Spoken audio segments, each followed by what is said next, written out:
Anda kembali bersama kami pemirsa di Market Buzz. Indeks harga saham gabungan atau IHSG masih ditutup di zona merah meskipun berhasil memangkas koreksi di akhir perdagangan Senin kemarin. Pelemahan terjadi pemirsa di tengah terus keluarnya dana investor asing dari pasar saham Republik Indonesia dalam beberapa hari terakhir. Indeks harga saham gabungan atau IHSG bergejolak di perdagangan Senin 11 November 2024.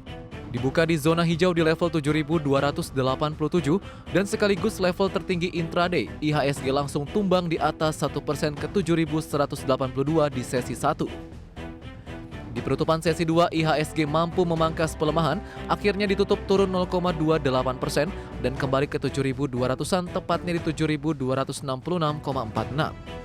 Dikutip data dari RTI, dalam sepekan terakhir IHSG sudah melemah 2,85% dan dalam sebulan melemah 3,88%. 8 indeks sektoral menahan IHSG di zona merah, diantaranya sektor properti dan real estate terjun 1,83%, sektor perindustrian terpangkas 1,63%, sektor kesehatan anjlok 1,31%, sektor transportasi dan logistik merosot 1,04%, sektor infrastruktur turun 0,99%, sektor barang konsumsi non-primer tergerus 0,98%, sektor keuangan melemah 0,63%. Sedangkan 3 sektor justru melaju, dengan sektor teknologi melonjak signifikan 2,85%, sektor energi menanjak 0,42%, dan sektor barang baku naik 0,06%. Sementara dari sisi saham emiten perbankan, Himbara Raksasa PT Bank Rakyat Indonesia Persero Tbk atau BBRI menjadi penekan terbesar IHSG 8,7 indeks poin, ditutup melemah 1,33% di level Rp4.460 per saham. Selanjutnya PT Chandra Asri Pasifik Tbk atau TPIA sebesar 8,3 indeks poin ditutup di level Rp7.050 per saham, melemah 3,09%. Emiten telekomunikasi PT Telkom Indonesia Persero Tbk sebesar 6,9 indeks poin ditutup di level 2.690, melemah 2,18%. IHSG kembali merana di tengah dana investor asing gencar keluar dari pasar saham Indonesia dalam beberapa hari terakhir. Di akhir pekan lalu, asing sudah melepas saham-saham RI hingga mencapai Rp2,22 triliun di seluruh pasar.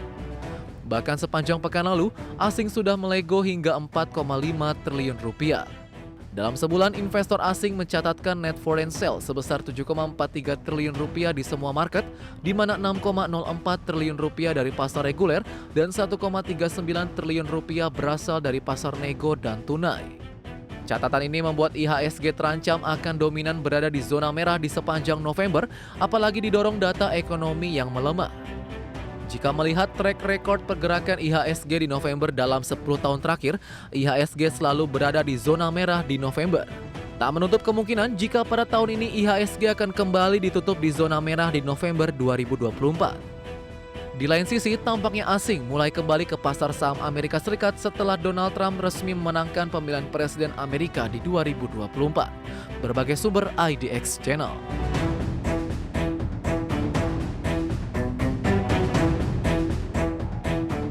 Ya pemirsa, dari review pasar modal domestik atau indeks harga saham gabungan, kita beralih ke agenda ekonomi yang patut menjadi perhatian 12 November 2024. Dari Indonesia ada data penjualan retail di bulan September atau year on year, dan juga dari India, IHK India di bulan Oktober.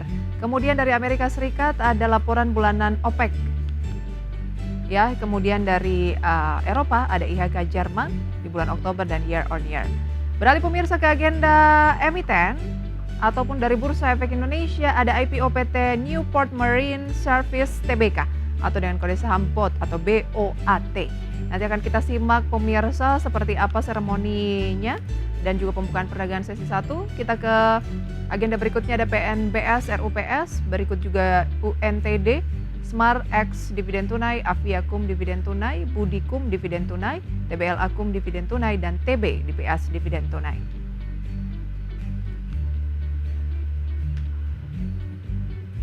Kita update bursa Asia pemirsa, apakah ada rebound di sana?